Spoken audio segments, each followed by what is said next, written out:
Hi, my name is Jack Clark with Cohesive Solutions, and today I wanted to talk to you a little bit about IBM's latest release of Maximo 7.6.1.1, 7.6.11, and some new functionality that comes along with it called dynamic job plans. So before we get started, I'd like to tell you a little bit about what Cohesive offers. Cohesive is one of the largest resellers and implementers of IBM Maximo in North America. We also have the highest number of Maximo certified consultants compared to any other IBM business partner. And our senior consultants bring forward an in-depth level of expertise in their respective fields, which leads to a solid understanding of business and work processes, which is very important. Also, if your organization has questions about how to get the most out of your data, Cohesive offers an award-winning performance management solution to drive continuous improvement called Propel, and we'd love to talk to you about it. Now let's get right into our agenda for this meeting.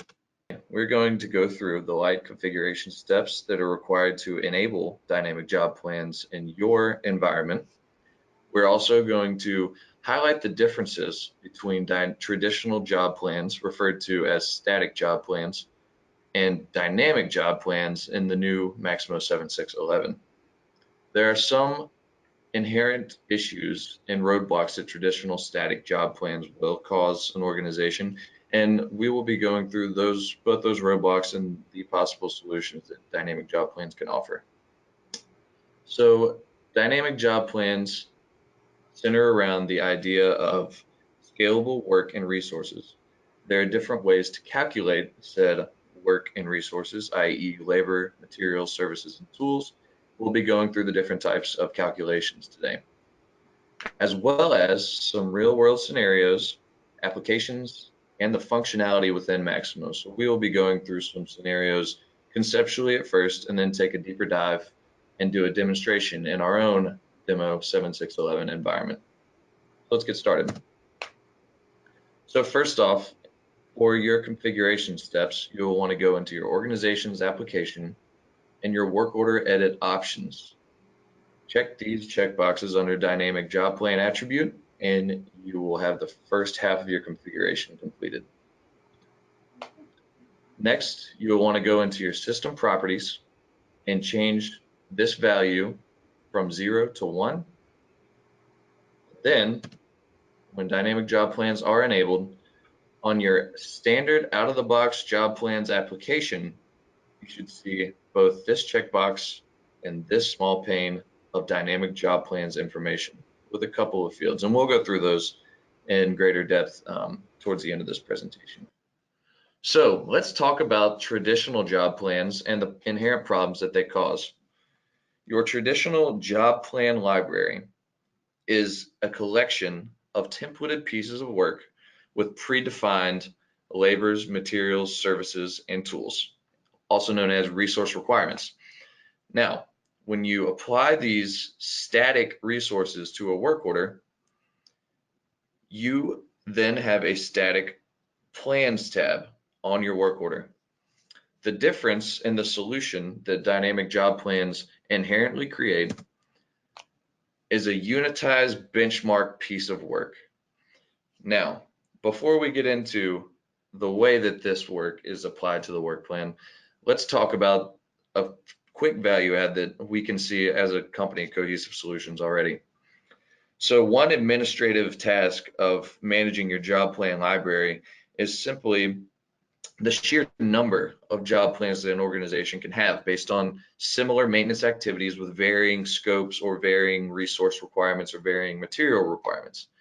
Now, the opportunity we see with dynamic job plans is to then shorten or lessen your job plan library. And let me tell you how that's going to happen. So when your work is unitized at the header level of your dynamic job plan, you are setting a benchmark saying, to complete X, I need Y and Z in labor and materials. Now, when you save that benchmark and you apply your job plan to a work order with additional work units, Maximo will enter your job plan resource requirements through and plug it in through this equation, through this function, to inherently scale the work that you're performing therefore scaling your labor and materials or resource requirements. So let's talk about that a little bit. We said we are going to go over calculation types, and here's a list of the available calculation types in the dynamic job plans application. So your static is still an option, but the static calculation type is more or less your traditional job plan of as my scope changes, my resources stay the same. Proportional means that your labor, material, service, and tools are directly proportional to the work units that are applied to the work order. Or a level calculation.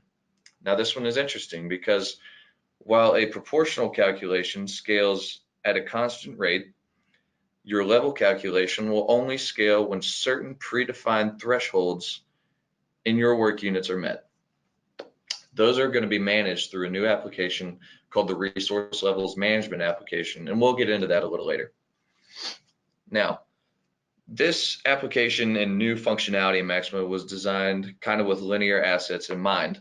There are also two other calculation types called attribute level and attribute proportional.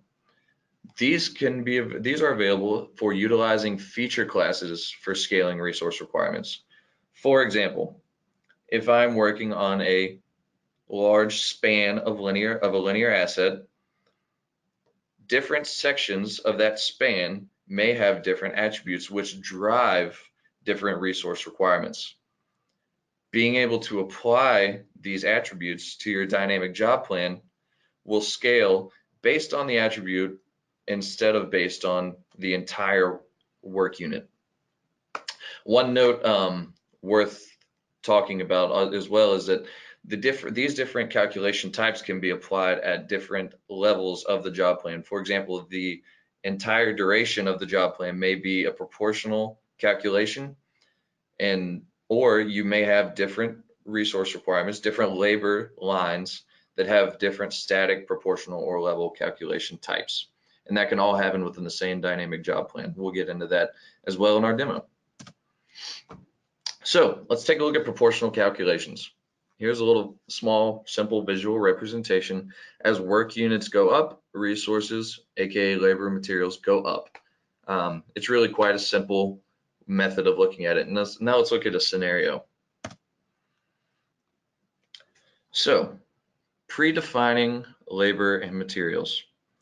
I know that for install of 100 square feet of new roofing, I need the following materials: 1 15-pound roll of felt paper, 3 bundles of standard shingles, and a box of 300 3-inch roofing nails. Plus the labor required to install gives me my 100 square foot benchmark of roofing. So a traditional job plan would look like this. You have 2 tasks: install your felt paper, install your shingles, and then you have labor lines and material lines. Now, when I say benchmark, we're talking about the work units field, right?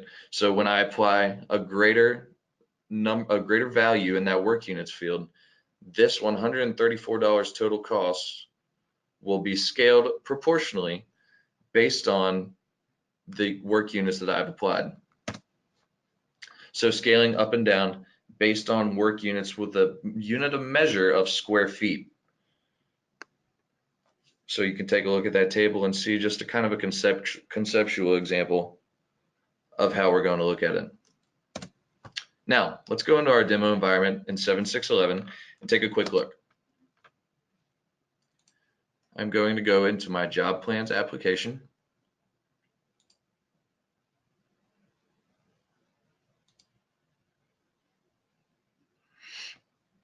And here I have a job plan that we have built out.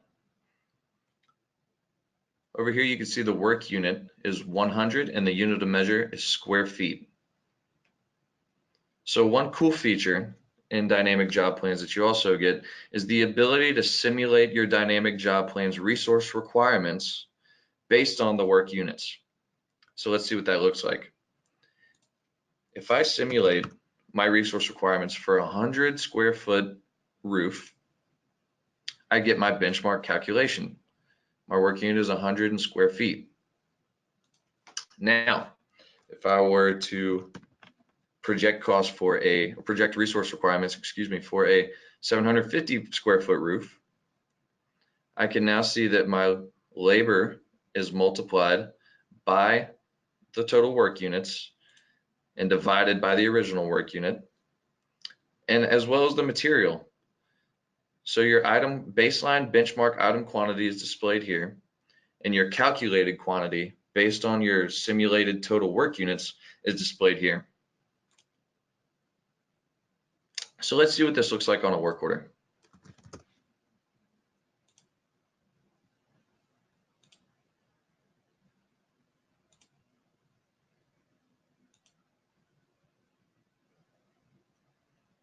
Here on my plans tab, I can see that the job plan has applied my tasks, my labor, and my materials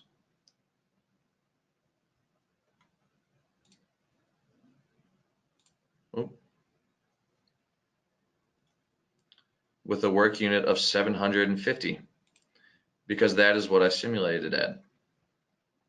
Now, from the work order, your options are a bit different. If you were to simulate your new job at 800 square feet, your resource requirements would multiply. You would commit those modifications, save your work order, and now in my plans tab, I can see the quantity and the cost reflected to that new total work unit number. Now, what I can also do when I simulate these total work units is to view the costs, or my estimated cost for completing this piece of work. Okay, so let's talk about some other types of calculations.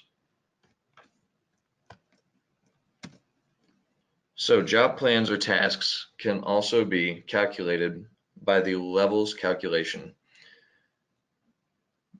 There's a new application called the Resource Levels Management application where you can set certain parameters or thresholds to denote where your levels will reside at a task level.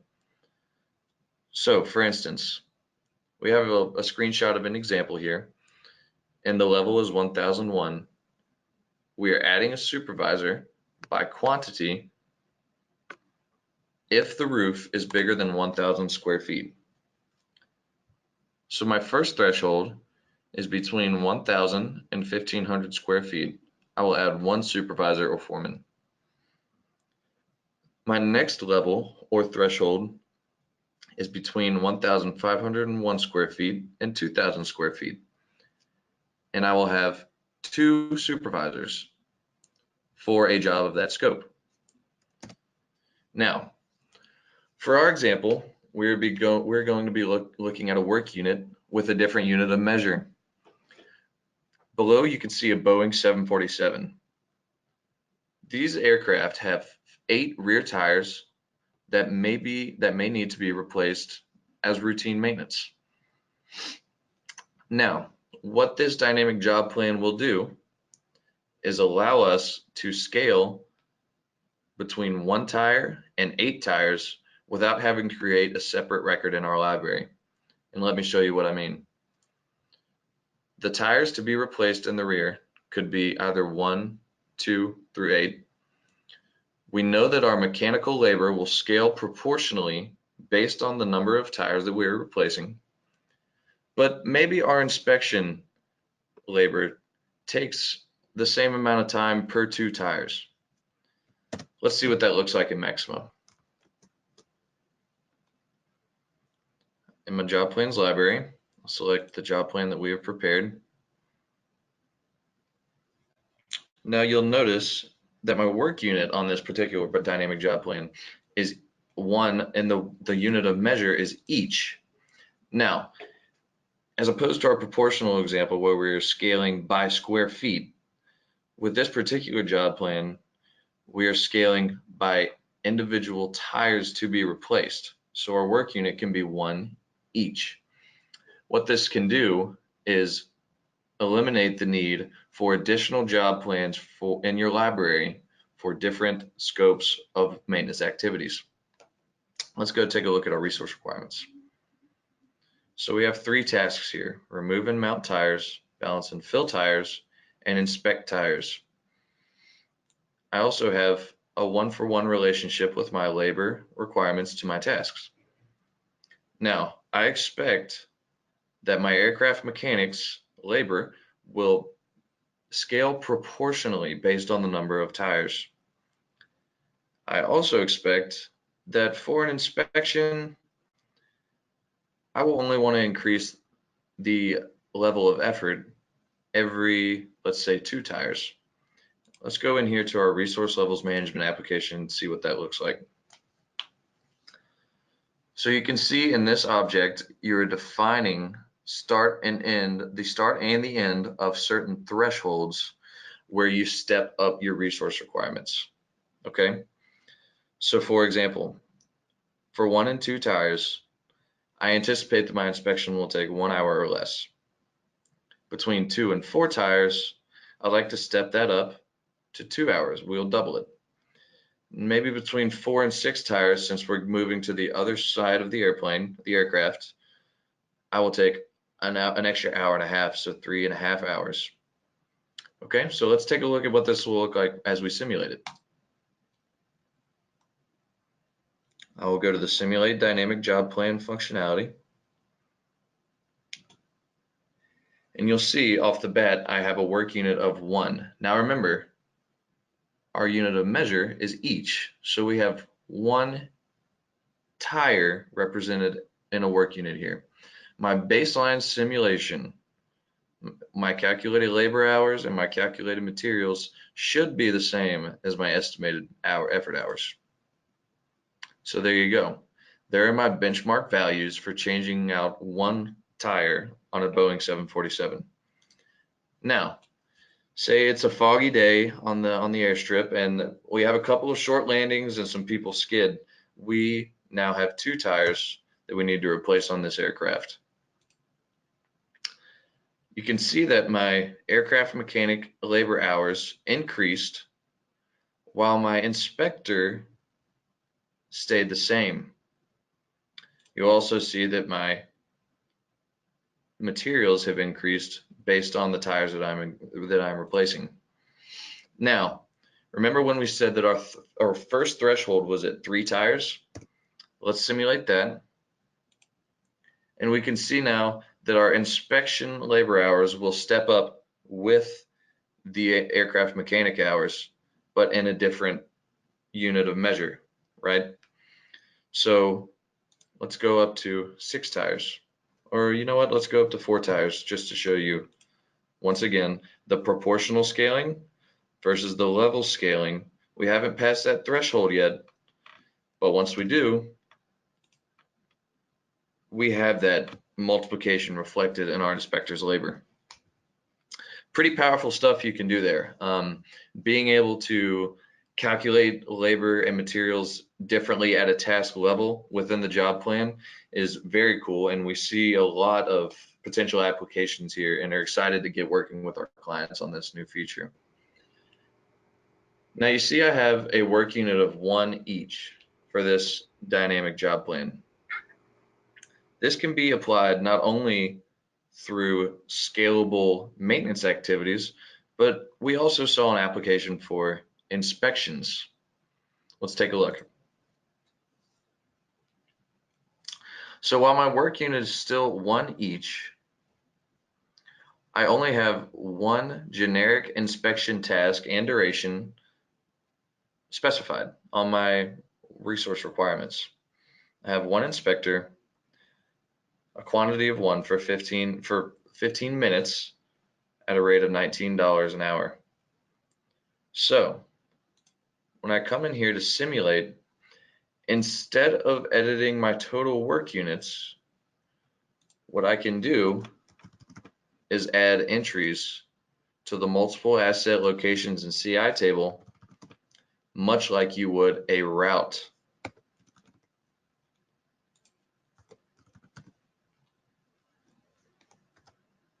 Now, when I simulate this, since I have a total of 3 work units aggregate, I should get 45 minutes in effort hours to inspect this particular route.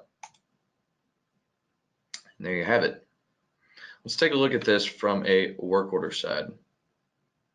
So I will go into work order tracking.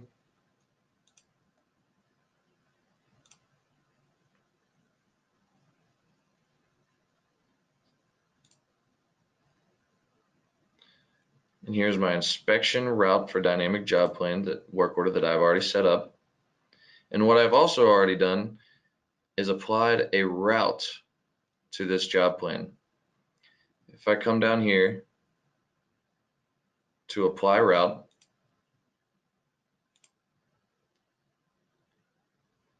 I can select, maybe inspect the classic fire extinguisher example. Now, we have 14 entries on our multiple asset location and CI table. You can see here, remember we're in work order tracking, our total work units attribute has carried over to this section in our work order. Now, if I go to the plans tab, my estimated duration has been multiplied to reflect those 14 entries in our multiple asset locations and CI table. So I know that in the past, Cohesive has built customizations in order to multiply those resource requirements behind the scenes as a route changes in scale, right? For example, line inspections. You may be inspecting 3 or you may be inspecting 30 spans of transmission line. What this does is create an out-of-the-box native avenue for Maximo to do this on its own. And we're very excited to share this with you guys. If you guys have questions, concerns, comments, or anything of that nature, please feel free to drop us a line. You can go to cohesivesolutions.com or follow us on LinkedIn to stay current on industry tips, tricks, and new functionalities coming out just like this. Thank you.